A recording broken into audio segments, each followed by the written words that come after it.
On this week's episode of Whether or Not, we have nature in the news stories on Cheerios and farming. Allie has the details on the first weekend of spring forecast, and Brian has a feature on weather legislation. Whether or Not starts right now.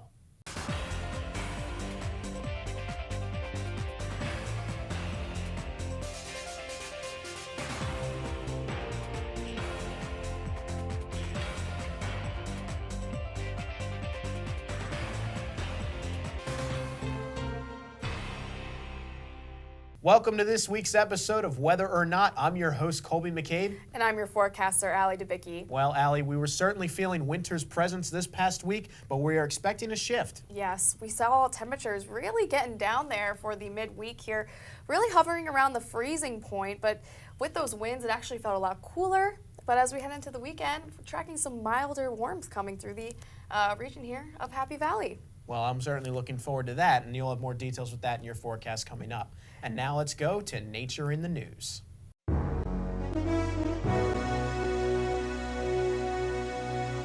The popular cereal Honey Nut Cheerios has begun an initiative to attempt to save the bees. General Mills, the creator of the O-shaped oat cereal, set an initial goal of sending a total of 100 million wildflower seeds to customers who asked for them. The goal was to give the declining bee population in North America a much-needed boost. Seed recipients are encouraged to plant the wildflowers in their backyards to provide more nectar and pollen for the struggling bee populations. The campaign is so popular that within the first week, General Mills gave away an unbelievable 1.5 billion seeds, which was their initial stockpile. Since bees are so essential to our agricultural needs, it is promising to see that a corporation as large as General Mills attempting to fix the bee population issue in a fun and productive manner. Today, many plants and trees are blooming earlier than they did over the past century due to milder winters and earlier spring thaws. Earlier bloom times affect entire ecosystems through disrupting plant-pollinator relationships and increasing pest outbreaks. But it also may impact things like tourism in some U.S. cities where colorful blooms attract visitors.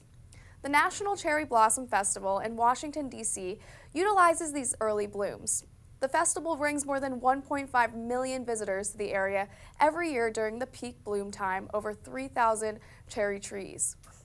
The trees were given to the city in 1912 as a gift of friendship from Japan, and their peak bloom date is occurring earlier than it did in the past by approximately 5 days, largely driven by local temperatures during the winter and early spring. The Nature Conservancy recently announced that it has purchased 353 acres of land near Marysville, located just a few minutes from Harrisburg. This new land will become the Nature Conservancy's first nature preserve in central Pennsylvania, along the state's Kittatinny Ridge. One of the primary goals of purchasing this land is to encourage people to get outside, and the proximity of the land to Harrisburg is a great location for encouraging people to get more connected with nature. Scott Weaver, a borough manager in Marysville, emphasized the importance of preserving natural areas, stating that sometimes growing our natural areas can be more valuable than taking away the nature. The Conservancy also hopes that by purchasing the land, they will benefit water and air quality, native wildlife, and the local communities. Farming has been trending downwards since the 1950s, but Penn State is beginning a movement to bring farming to the forefront of campus society. An agricultural club within the community is creating new social organizations within agriculture and the food system. This community-based innovation strives to educate the public, build stronger communities, and support local economies and food systems like farms. This student-run farm is located less than 10 minutes away from campus by bike and provides paid and for-credit internships, research, and volunteer opportunities in the field of agriculture. To learn more or to sign up to volunteer, visit the site sites.psu.edu/studentfarm or follow the club on Facebook at Student Farm at Penn State or Twitter at PSU Student Farm.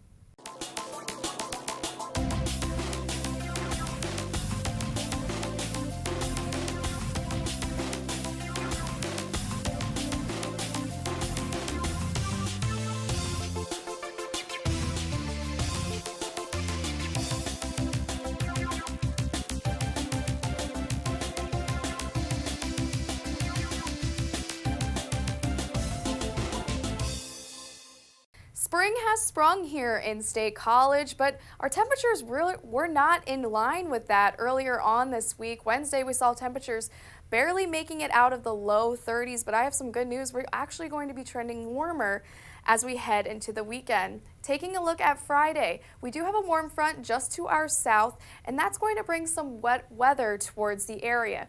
Earlier on in the day, we could see some ice showers or even some frozen drizzle move into the area because our overnight lows will still be quite cool. But as we go into the afternoon and evening hours, just some rain showers will be in our area. But as we go into Saturday morning, those will start to taper off. We'll have a little break in precipitation. But the next cold front is still on its way, knocking on our doorstep as this low pressure center is settled into the northern portions of the continent. And this will have some more wet weather for us, but this could just barely make it to our area. Some light showers associated with this cold front, but that could be just towards the northern tier later in the evening. The big rain really coming on Sunday as that cold front edges its way down towards the lower portions of the state, Maryland, Pennsylvania border, and that's where those moderate rain showers will really be the case. So definitely have an umbrella on hand if you're headed out the door on Sunday. Friday, wintry mix for the morning hours. Temperatures will rebound into the low 50s. Quite warm, and this is around the seasonable mark for our spring March temperatures, but as we head into those overnight lows into Friday, you can't rule out some frozen drizzle in the morning, but just some rain as we go into the afternoon and evening. Overnight, we get a break though. Mostly cloudy conditions with temperatures into the upper 40s. We haven't seen overnight lows like that in a minute, so temperatures are really starting to ramp up as we head into the weekend. 62 degrees for Saturday, but we can't rule out some light showers with that cold front just towards our north, but the bulk of the rain moving in on Sunday. Temperatures into the low 50s though, still mild, but cloudy conditions and some rain will really be making its way to State College. Now onto a feature by Brian about weather and legislation. Oh, I'm just a bill, yes, I'm only a bill, and I'm sitting here on Capitol Hill. You're probably familiar with that old schoolhouse rock jingle that I just attempted to sing, but what you may not know is that that jingle can be applied to the weather industry. There's currently a bill, H.R. 553, known as the Weather Research and Forecasting Innovation Act, that is in Congress. I had a chance to speak with a few congressional staffers that are working on the bill. Taylor Jordan is a professional staff member on the majority side for the Committee on Science, Space, and Technology in the United States House of Representatives. He took some time to speak with me about the bill. There are a number of things that the weather bill does. First, it increases the U.S.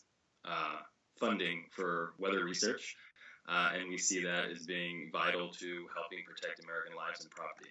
Secondly, it creates a number of programs such as the Tornado Warning Extension Program with the goal of extending tornado lead times. It continues the current hurricane program.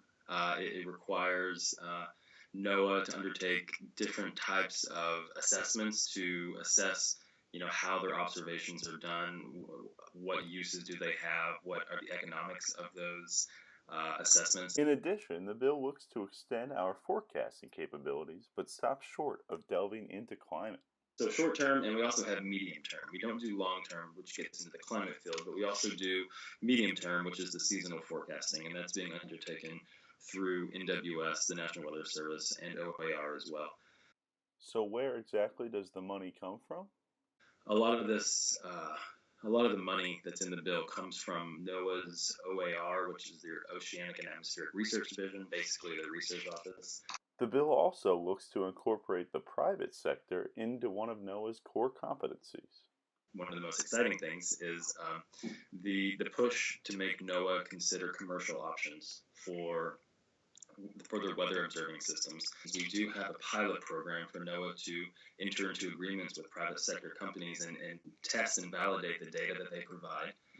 We ask that NOAA, when moving forward with big government systems, consider commercial options before solely just looking at the government stuff that they've been doing for decades. We're asking them to think outside the box, to look for help. The bill seems to be a rare example of agreement between both parties and both chambers of Congress. I think that says something about the current, state of politics and how we can come together and give and take to come to a agreement. I will also say that in addition to being bipartisan, this bill is bicameral. So it's not just the House talking to the House, it's the Senate and House talking to each other as well. Taylor seems quite confident that the bill will become law. I am very positive about it. I think, if everything goes as it should, we should have a bill, on the president's desk to sign in the next month or so. Well, and there you have it, folks. The bill has passed the House and is currently waiting for passage in the Senate. Fingers crossed that it gets passed soon. And don't you worry, I'm not going to finish this feature with the end of that old schoolhouse rock jingle. For Whether or Not, I am Brian Sizik.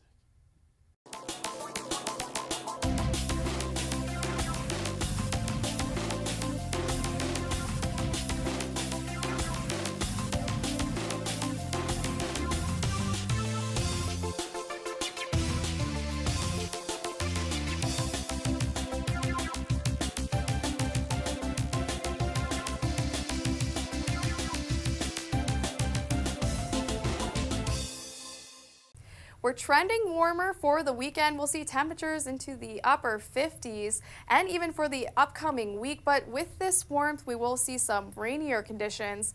So it might be nice to have that umbrella on hand as you're headed out the door. Taking a look at the weekend recap, Friday, again, that wintry mix could make its way through the area earlier on Friday morning.